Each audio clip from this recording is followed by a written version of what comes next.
So yeah, just to reiterate, we're gonna talk about how in GoaliBot we phrase the main claim as an example, we're gonna use a group that you work with.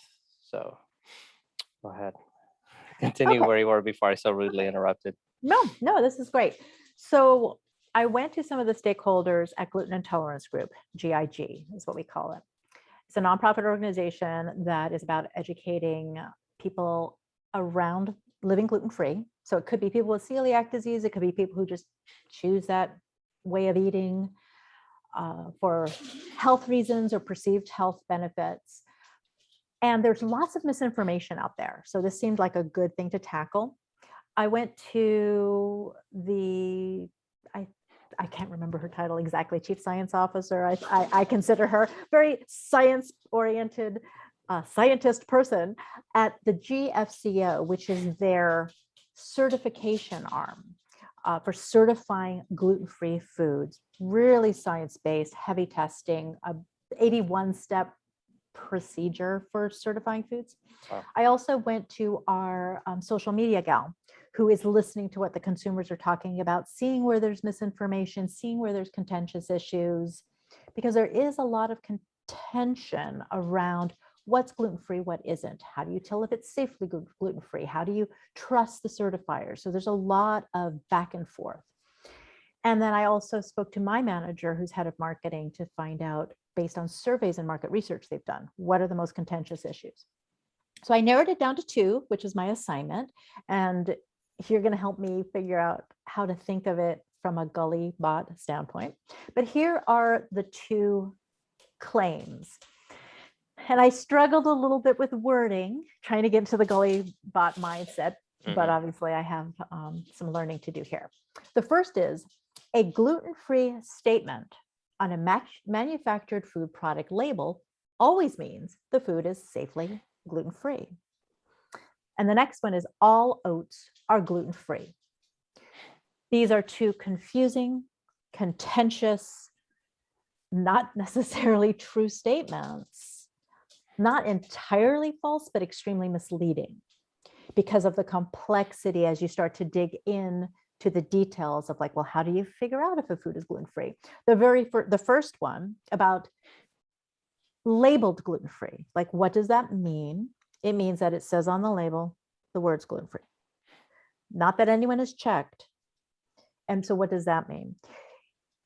So what I did is I tried to find the research to kind of back up these statements, or maybe not back up, show where there's discrepancy or issues.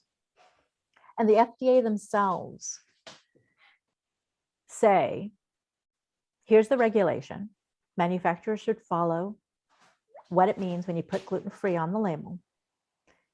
But no, they don't have to test. We don't oversee them testing.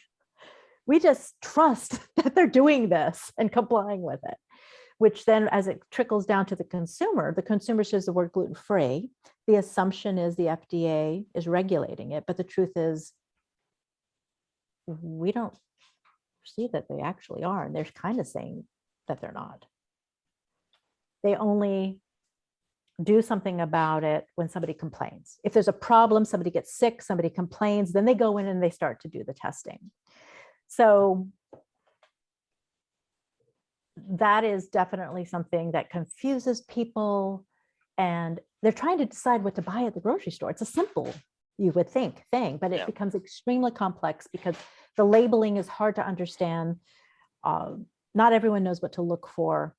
And when it says gluten-free, it doesn't mean anyone has checked. It just means the manufacturer is claiming it. Yeah. So that's one. And then the second one about the oats, also extremely complex. Oats are said to be gluten-free, just straight off, the actual oat. But all the processes to get them into a packaged food onto the shelf could mix them with actual gluten particles. They could be processed in the same place that wheat is processed, or barley is processed, or rye is processed. And there are different ways of checking, but unless it's certified gluten-free, meaning it's actually been tested by somebody, a third party, and they have certified that it is, it's chancy, it's risky. And then there are people who believe that there's this one form of checking called purity protocol, and that is the gold standard.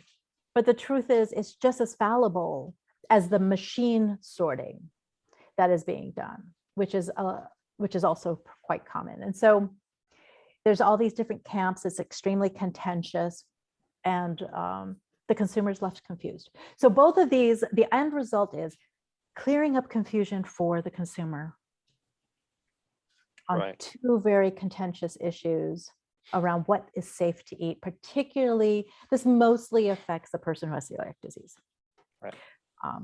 Or what they call non-celiac gluten sensitivity or gluten sensitivity, which is you don't have all the markers for celiac, but you have the reaction. And they're Yeah. not quite sure yet what you're reacting to, but if you stop eating gluten, it helps. And that's what Right. I have. Okay. All right. So So that's a great beginning. It's a very juicy thing to get into. And when we talk about also the Gulli way, just this is something I'm also searching for, and I think bouncing these ideas off of you, we will kind of learn some heuristics on and maybe some guidance later. So the goal is to maybe even have like a bulleted list for someone to think about when we're having a team member craft a claim, and then later on, if GulliBot or the system underneath it, Reason Score, becomes public, this would be kind of like a little written a public process tool that people can create their own main claims. Then this would be kind of guidance tools on how to craft them. yeah, That's what we hope to. if But you could hold on one quick Yep. second, I do apologize, but I have cats and dogs Sure. digging into a garbage bag. Go for it. Real life interruption.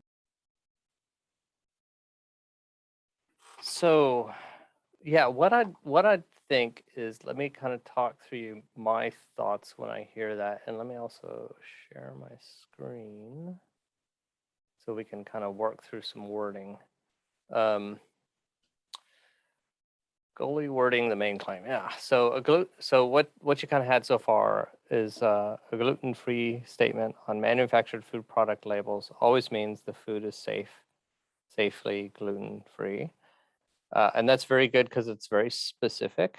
And then we got to talk about the level of specificity, because too specific and people will glaze over before they reach the end of the sentence, and too vague and they don't have a place in the brain to anchor what this means, and the stuff below could be so vague. So it's interesting. One thing, when I first designed Reason Score and GulliBot, it was actually almost always exclusively phrased as a question. And then there'd be a score that kind of tell you how true it is. And we'll get into why that probably won't work in the future. So let's try and rephrase this as a question.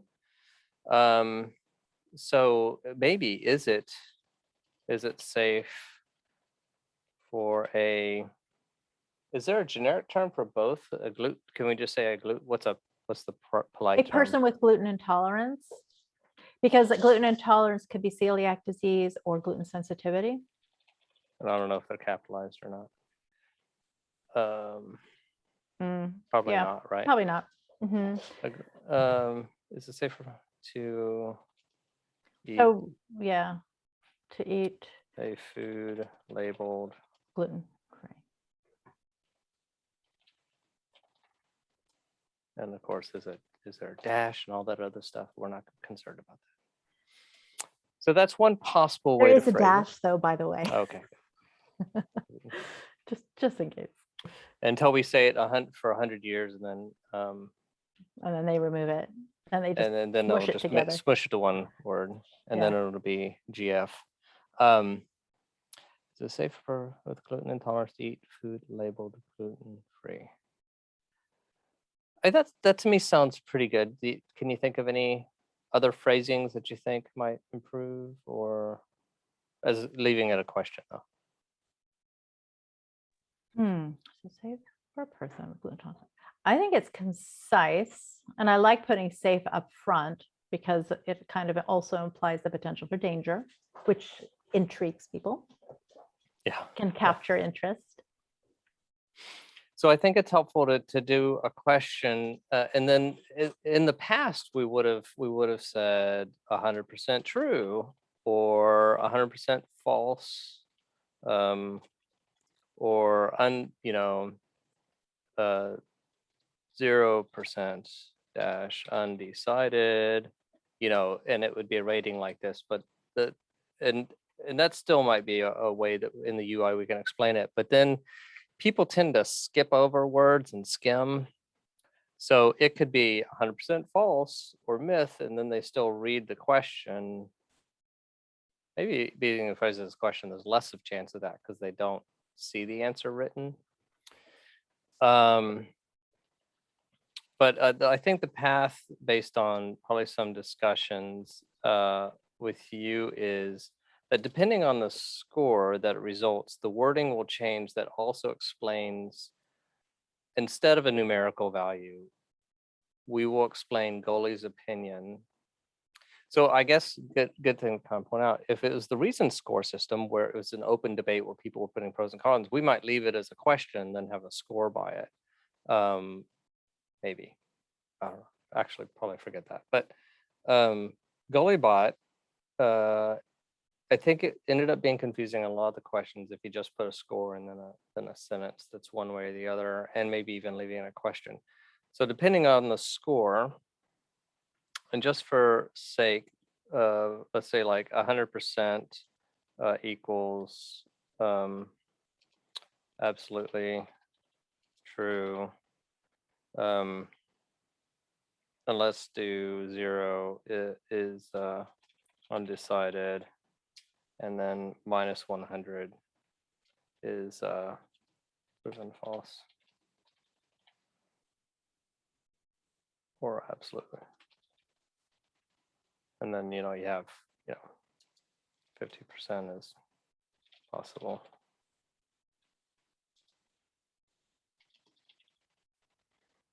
So that's kind of how I deal with the casing inconsistency.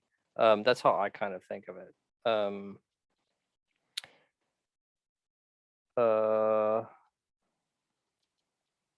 So then I would kind of think, how would we phrase it if it was in these different score values? So if it's absolutely true, although that's interesting because this is where computers can't quite do this. It wouldn't be correct for me to just reverse the language and say it is not safe for a person with gluten intolerance to eat food labeled gluten-free. Actually, it might be okay to say that. Well, it's possible that it's safe. It might be better to say it is risky for a person with gluten intolerance to eat food labeled gluten-free. That does not have, so this is interesting, where you say is labeled gluten-free, but does not, because really the question is it gluten-free certified or not? Right. So labeled gluten-free is different from certified gluten-free. So and then there's different qualities and levels of certification. So there are several certifying bodies out there, of which only one is certified as a certifier by the International Standards blah, blah, blah, organization, the ISO. So there's an international organization that certifies certifiers of other things. And they check their processes and procedures, I believe, to make sure that there's integrity and credibility and all of the check marks to make sure that they are following. There's only one certifier that does that, and that is GIG's GFCO certification mark. But there are at least half a dozen other certifiers out there with varying degrees of how they check, what they check for, the levels they check for, et cetera. So this is kind of where it gets more complicated. Yeah. But this statement doesn't distinguish the fact or explain. Because the labeling of gluten-free in the US, which is going to be different in other countries as well, but in the US, the labeling of a manufactured food product that is packaged with a label on it, if it says gluten-free, that is under the purview of the FDA. You're going to learn everything and more about Right. gluten-free foods than you ever wanted to know. So, and it's good that this is such a kind of a meaty situation, is that it brings about that sometimes a single Golibot claim does not tell the whole story. Right. So putting them together kind of in context, in kind of like a frequently asked questions page, you might have this question, and then you might have a question for each of the different labels.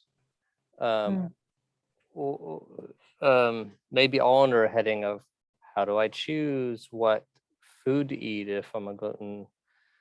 So Golibot is not, the way Golibot phrases things is not an end all be all in a complex situation. It's very, very limited in scope. So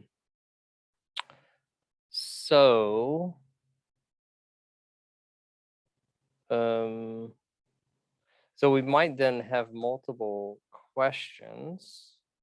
And also, I guess, just to be overly specific, which I know that you'll enjoy, is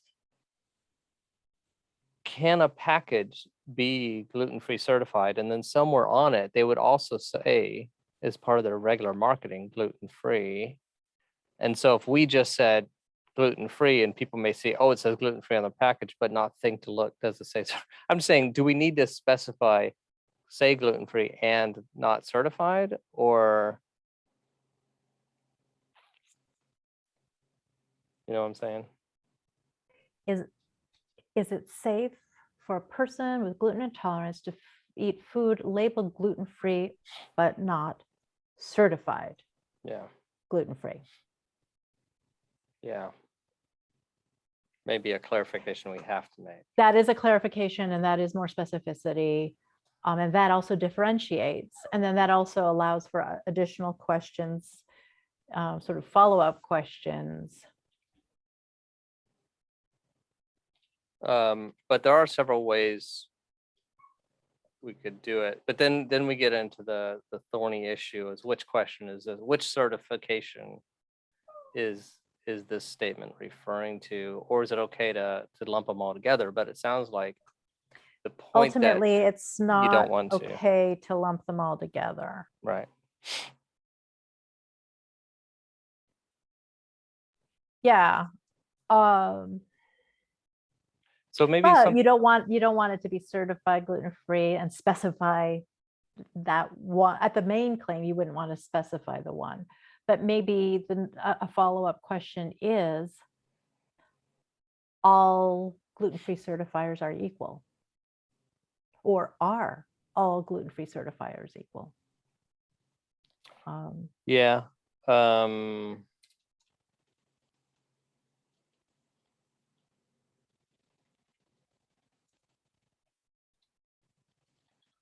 I'm wondering, so the way I might attack this is, let's have one question for each certifier, and then one question for uncertified. And then you kind of, it's bigger, it's a lot more reading, but you kind of include that in it.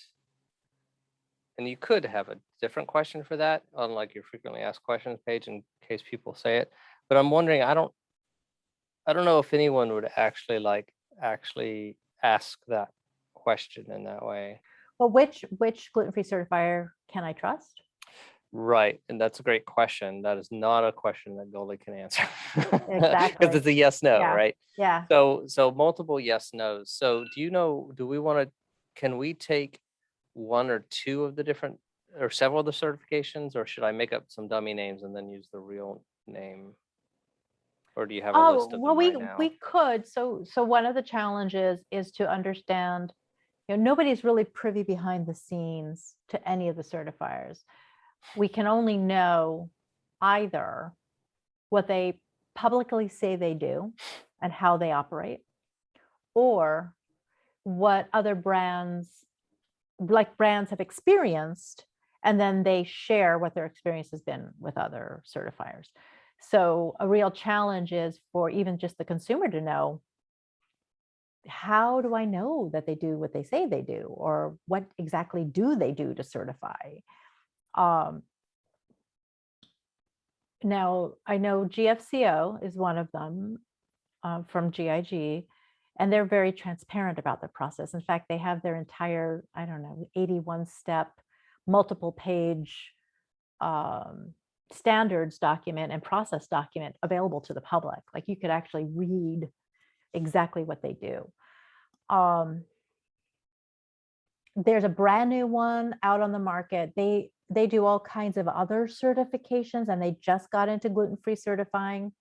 Their pitch to the brand is it's going to be easier for you. But how they're making it easy is removing a lot of the checks and balances. So it's a less stringent process. It's sort of a, let's just get you through the process. There's another one, and I'm forgetting the name. I can find the names for the exact ones, but there's another one that basically for X thousands of dollars, you can just use our name and say that we've vouched for you, because it's sort of a little bit more like an advertising sponsorship model as opposed to true stringent scientifically based process to determine. Yeah, I could get you those names. At the moment, we'll probably just have to do dummy, but there is a presentation that I can access. I can ask my manager for.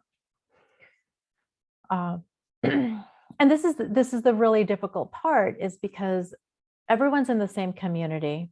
In a sense, there are competitors, but we're all after, or should be after, the same goal: helping keep consumers safe. Consumers are confused, they're getting misinformation. There's lots of opinionated people putting false information out there. And there's a lot of lack of transparency that we're sort of leading the charge to try to peel back the curtain. If that is helpful. You're muted. You're still muted. Sorry, my Hello? lawnmowers came by. Oh, okay. I think this would be a very useful resource. And when we talk about maybe the GFCO using this resource, it doesn't have to be GulliBot. It may be Reason Score or unlabeled, right? It's just like, here's the scores for each of these labels, and here's exactly how we came to these scores. Mm-hmm. So it doesn't have to be GulliBot, but I think the wording applies whether it's GulliBot or not. So I think it would be very interesting to have a transparent, open process for scoring these. I think that sounds like it fits their need. Yeah, it does. I also just want to make sure that we approach this, which I'm sure you will do. I mean, GulliBot has to have a unquestionable integrity to developing this. This is not being developed for marketing or commercial purposes. Right. This is being developed as first and foremost an exercise to help document the thought process around crafting claims, main claims, follow-up claims.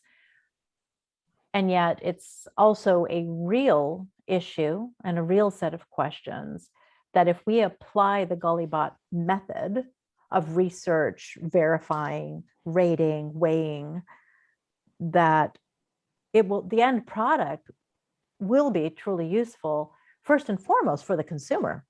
Mm-hmm. And then secondarily, if what I believe to be true is proven out by this method, then it also would bode well for GIG and their constant efforts to try to be transparent and try to help the consumer understand and to use science to make sure that these foods are safe. Yeah. So anyway, yeah, it's a perfect situation. yeah, exactly, because it's not like GIG is leading this at all. And Right. I think that has to be clear, and that has to constantly be returned to. If by some reason the GulliBot process proves that it's not the best, or it's not highly rated, Yeah. I mean, I think that's valid too. And then that has to be examined. We do need to kind of probably mention somewhere we might be a little biased because we know them. Yeah, but I mean, hopefully can we not. separate? I know. Can we separate that knowledge? I mean, you don't really have any real Yeah. knowledge or attachment to them. I happen to Yeah. work for them, but if Yeah. you know me, I'm happy Yeah. to tell them when things are Yeah. there's shortcomings and things. I think it's best to go ahead and mention it, and then Mhm. mention quickly afterward what you did to mitigate that. Mhm. So, and in this case, there's an automatic mitigation mechanism. GulliBot is a mitigation mechanism against Right. bias, so it shouldn't make a difference. But we might consider putting a little disclaimer somewhere just so people can keep that in mind and give us appropriate feedback. Yeah. So one other potential change of these questions is how safe is it, rather than is it. So that's another thing about kind of GulliBot, is that it's not just black and white. It does need to be something that has two ends, but it can be a spectrum.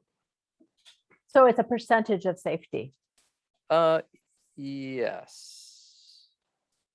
There's a slight nuance in there that sometimes, yeah, kind of in the middle percentages though, it's not like it is or isn't safe. Sometimes it means we don't know if it's safe, but we're not saying it isn't. Oh, I guess that's what it implies.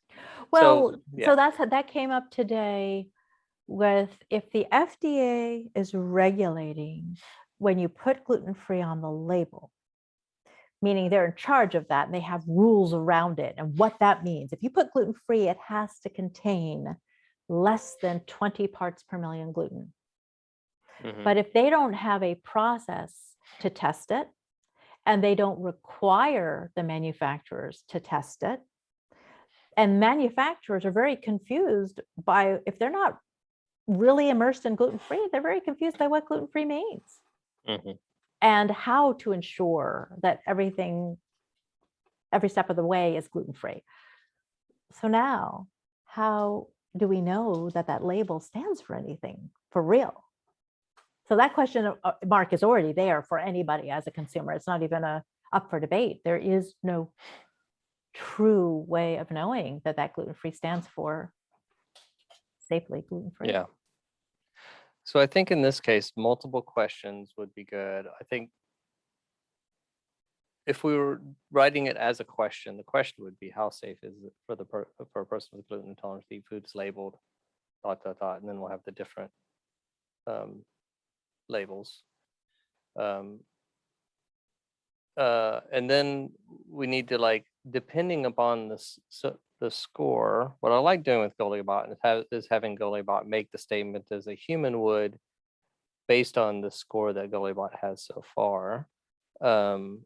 So in this case, if the score of it was 100%, which it probably wouldn't be 100%, I often question it. Should GulliBot say things in absolutist terms at all, or if it should always be a caveat? And the problem with sometimes saying it is likely or something like that is that people will sometimes pounce on that and misinterpret it, meaning that it's not 100%. If a scientist says it's not 100%, that's different than a layperson saying it's not 100%. So that's something we're going to have to noodle with. But we might be able to say, in this specific scenario, we can use this kind of prefix or this wording at the beginning of the sentence based upon the score that we're giving it. But that may or may not work. But we could try that. So for like the gluten-free label, we would say, I mean, it's not like if you eat a gluten-free food, it will trigger a food labeled just gluten-free, that it would trigger a gluten response. So I don't think we'd ever get absolutely false. No, we wouldn't. So So say that again. If I were to eat a food labeled gluten-free, there is a chance I could still have a reaction. So what does that mean?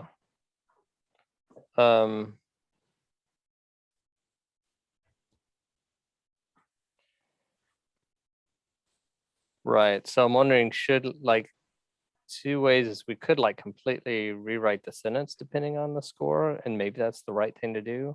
And the other way would be we just change the kind in the beginning and say how safe it is. Like it is not, we could say it's not safe for, I kind of like your phrasing better. So maybe I'm oversimplifying it. Tell me what you said again. Do you remember? Uh-oh. Yeah, sorry. Which one? Where The kind of like, if it's on, if what would you say if someone asked you, is it safe for me to eat something something that labeled just gluten-free? gluten-free. Just labeled gluten. It is supposed to be safe. I mean, that it's supposed to be safe to eat, to label gluten-free is supposed to be safe according to the FDA. But that's not, what's the most helpful thing as far as someone making a decision? What would you? Oh, well, the real thing to note is while labeled gluten-free is supposed to be safe, you could only vouch, we can only vouch for GFCO certified. We can, labeled gluten-free is supposed to be safe to eat, but only specifically certified gluten-free foods Yeah, so safer. what I might, oh gosh. yeah. So here, let me try a phrasing and see what you think. It is highly, let me try saying it is highly risky for a person with gluten intolerance to eat foods labeled. It's risky for people with a gluten intolerance to eat foods only labeled gluten-free.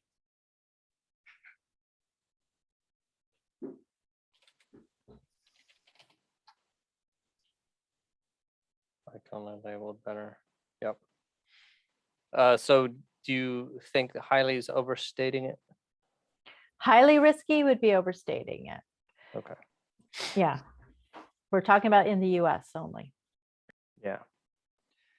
Now, so I'm comfortable with that. So like if we were phrasing it in frequently asked questions, we would ask it like this: how safe is it for a person with gluten intolerance to eat foods labeled? And then it would be only labeled gluten-free. And then the GFCO, and then all the other different certification bodies. So I guess what I'd probably feel comfortable is, is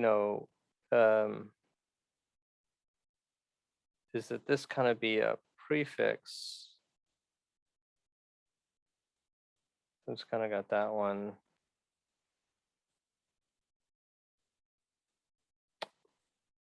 So I'm wondering, so if you're talking about the GFCO, and let's make the assumption that they got a really high score, or just let's say any of the labeling bodies got a really high score on Gulli, they're doing everything they can reasonably to do it. How would we phrase that? Would we say it is safe, or would we say, do we want to put a caveat in there? Safer? Is that too? No, it is safer. It is. Yeah, I think verifiably safe. That's interesting. Yeah, it's safer means that we then have to drag in all the baggage from everything else. Like safer than what? So we may need to do that, but if we could just kind of qualify how safe it is, then that'd be a little simpler. Let's see. And we can verifiably, always change those. verifiably with a Y at the end, right? It is Yeah. verifiably safe. Or it has been verified to be safe. Is that too much of a prefix? No. It has been verified to be safe. I'm just wondering if that's also kind of, Subjective? no, I just a bit of an overstatement. We're not saying that there's not a 1 in a billion chance that he will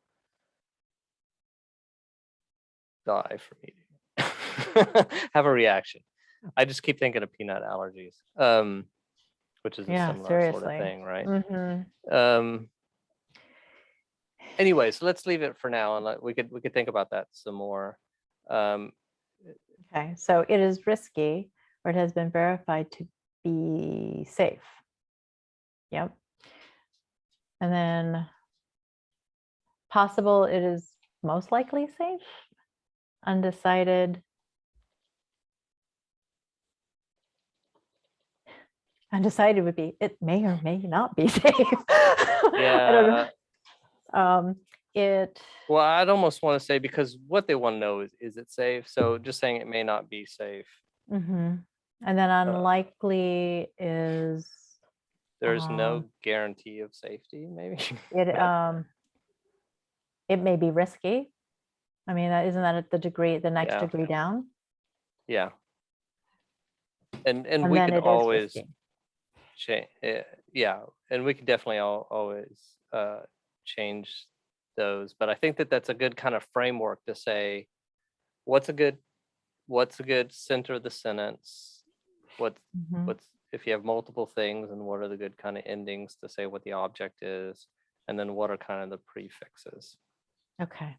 So yeah, I would think that, yeah, and you would kind of want these to all be on the screen, and maybe even have a summary statement that's outside of the GulliBot process, where you summarize all of these and it's unscored, and it just says, it summarizes all the stuff together, saying that, the only real way to be sure is if it's labeled with these certifications, and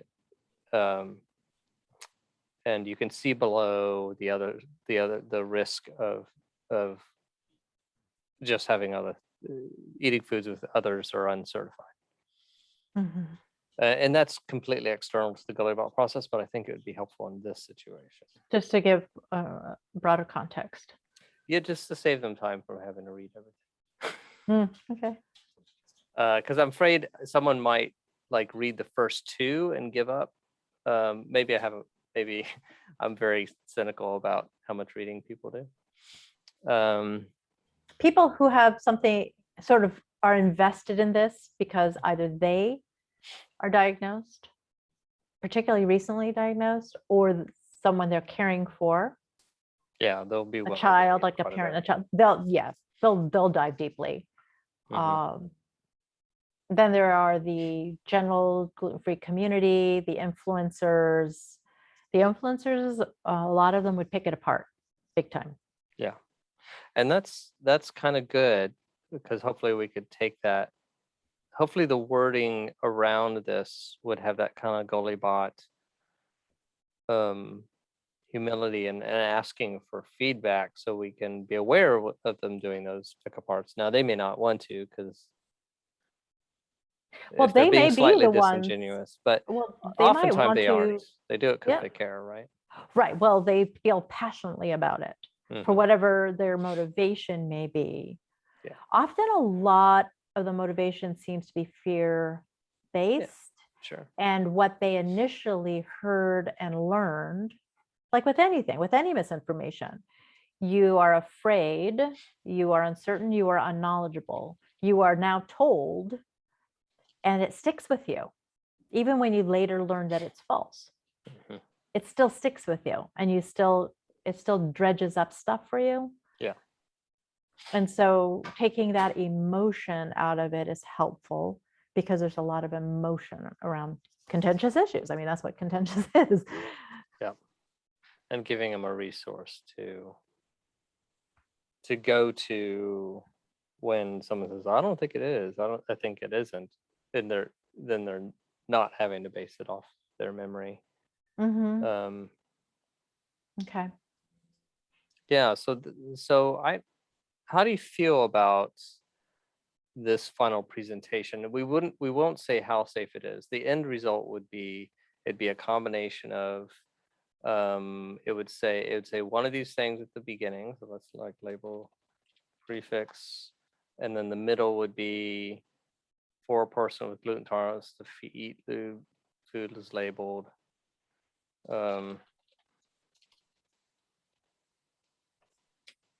And then the suffix would be, this table, whatever the. So if you had that, and it'd be nice if I typed it all out right now, but if you can envision what those sentences would look like, do you think that provides value to the people in this situation, or to you personally? Yeah, I do. I pasted in a couple of the names of the other certifiers. Okay, I'm cool. pretty sure those are Oh, yeah. some of the predominant ones. I could double check, but at least that Beyond Celiac endorses GFCP. That's the one I was talking about, that they. Which one of those is the GFCO? Because they also GFC. Oh, no, I didn't Or put not. them in. Okay, Yeah, okay, because good, you already good, had good. them in. Yeah, Thank you. yeah. So I So just put something like 4 that. other ones. The one at the bottom is the newer one. Beyond Celiac is a tremendous, very, very big, well-known nonprofit in the space. They don't do the certifying themselves. They're endorsing this other program. So they're lending their name to a program. And do they put labels? So what we need to do is, though, these are the organizations. We need to know what their actual labels are, I would think, and maybe even an image. Oh, I have yeah, I've got images of all of So them. I can eventually use the we'll do kids. that, but That these are would be great. placeholders. Yeah. But the last one is the one that's new to certifying gluten-free, but they certify other things like non-GMO and these other, but they're sort of the rapid process. We've cut out a lot of these steps to make it super easy for you, the manufacturer, but that calls into But question there me, the is concern consumer. that may be a less. Cutting corners Yeah, 'cause never benefits anyone. Right. Yeah, right. I mean, I'm all for finding efficiencies as long as it doesn't degrade the end product, right? Right. But that'll be part of the debate. And Mhm. the great thing is Gullibot has a way to dig into the details there and say, are those corner cutting things actually reducing the safety level? Right. And is that safety level important? Because after a certain point, there are diminishing returns and the cost goes way up. And it's like, well, no one could even afford a food if they tested the actual bread you were about to put in your mouth, right? Right. Yeah, they're not testing every single loaf that's on the shelf. Right. They're testing, depending on what their procedure is. Some just review the test results of the manufacturer that has done themselves. Others, like GFCO, go in and pull things off the shelf, go into the facilities and pull things, off the assembly line and do testing, as well as the checking all the procedures. And like I said, 81 steps that they have listed out of every single thing that they look for. It's stringent.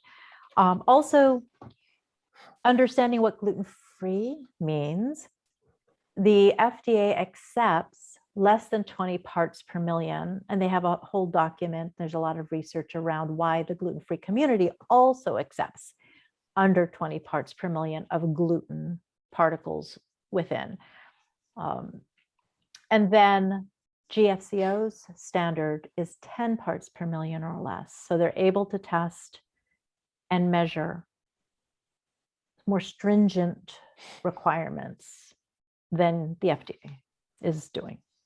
So that's also interesting. I think maybe one other might be around 10 parts per million, but in general, the standard is 20 parts per million. And they have there's this great graphic out there. I have to find, like, what does 20 parts per million mean to the general consumer? Like, how do we picture that? And it's, I'll find it. It's something interesting, like it's like a drop of water in this much water. So it gives you a perspective. So yeah, although I wonder if how valuable that is, because it really depends on what the effect on your body is, right? right. So yeah. And everyone's different too. But there are standards out there. So there's standards out there, and there's those that are labeled gluten-free are supposed to be following a standard, and those certified gluten-free should be following more stringent standards, or the standard in general, because somebody's out there looking at it, testing it. I don't know. Anyway, So the geeky side of gluten-free. Right, yeah. I think we're at an hour and I feel kind of good with that. So if we want to go forward with this kind of philosophy on answering this question, I guess the next step would be for you to start gathering, and if you want some help from Vicky, let me know, what the actual labels are and what evidence for the safety pro and con you would do for each one of these different labels. So each certification label, yeah, plus the general labeled gluten-free with the word. Yeah. Okay. Okay. Yeah. I know, obviously I could at least set it up with the FDA's things on labeled gluten-free and the GFCOs on being certified by GFCO. And then maybe once I put those together, it'll be a good model for Vicky to help with some of the other ones. Yeah. Yeah. Rather than throwing her into it without some kind of framework, like I could say, here's an example of what this would look like. Okay. Awesome. Yeah. Well, I think that was a really good example of having to think through how to phrase things in the Gulliverse. So the document that you have, you'll give me a link to it? Yep. Okay. I should have, I put it in my temp thing. I'll move it in the Gulli folder and then send you a link. Okay, perfect. Cool. All right. Thank you so much for your time, taking time out on a different day. Yeah, no, I'm glad. I'm glad to get something that we can really sink our teeth into now. Cool. All right. Well, I'll see you on Friday. Okay, see you then. Thanks. Bye-bye.